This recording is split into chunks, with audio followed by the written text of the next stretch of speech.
Welcome back to Hey Kentucky. In our last segment, you saw part one of my conversation with Governor Andy Beshear. Now we pick that up with part two. Budgets, obviously, in every state have taken major hits. Kentucky is one of those states.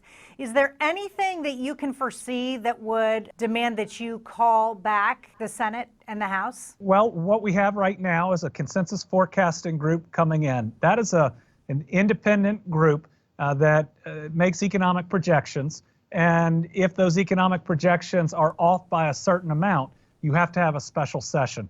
They're in tomorrow, Friday.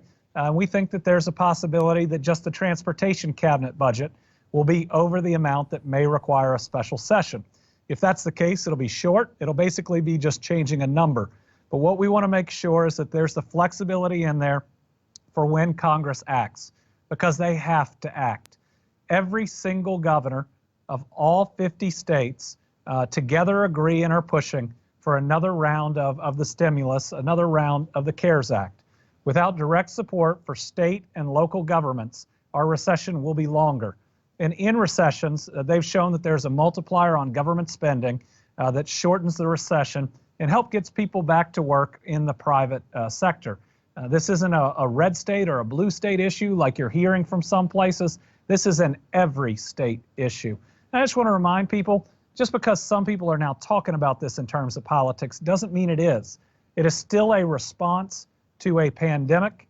And I believe this isn't about Democrats or Republicans. It's just Americans versus the coronavirus and Americans restarting their economy. We should still be in this together every single day. It's surprising to me that one of the most politicized things has been wearing a mask. Are you surprised by the visceral reaction that some people have to wearing a mask? You know, I think it is new, it is different, it's uncomfortable.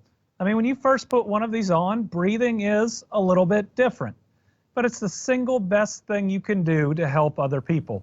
I'm not sure we've ever had a crisis, at least not in my lifetime, where everybody's actions and everybody's decisions matter.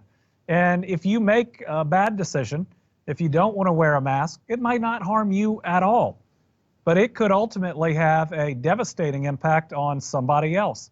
Or you could pass the virus if you're asymptomatic to someone else, who then passes it into a nursing home or senior living facility. You know, I think it's less about talking about why other people don't wear a mask and more about why I do and other people do. I wear this for two reasons. Number one, to protect my family.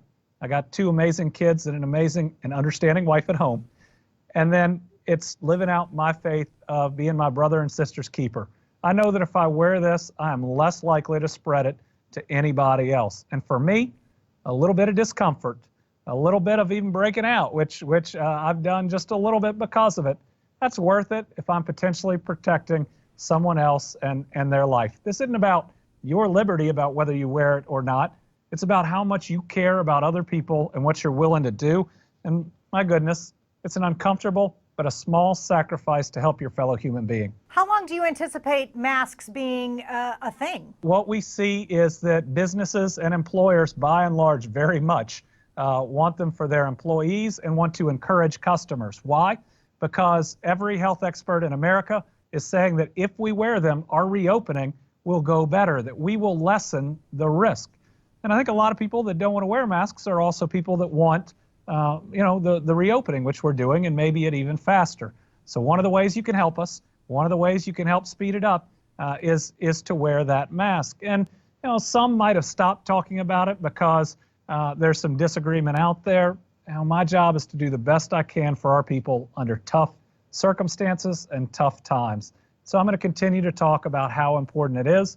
And listen, nobody's penalized for not wearing one of these in public. The way that we get there is by encouraging the very best of us. And if you really don't like it, how about the sacrifice of wearing one, even if you don't like it, as a testament of your faith or of your willingness to be there for other people and to do something for someone else, an act of selflessness, if you will. Governor Beshear, I know I certainly appreciate, I think we all appreciate all the information, how you keep us updated every day, and your leadership during this time. So I appreciate you being on Hey Kentucky today as well. Stay safe, and next week, get your hair cut. All right, thank you very much, and there'll be certainly less hair next week. I used to be worried about not having enough hair. That is no longer the case. Thank you. Yes, thank you. All right, Governor Andy Beshear. More Hey Kentucky right after this.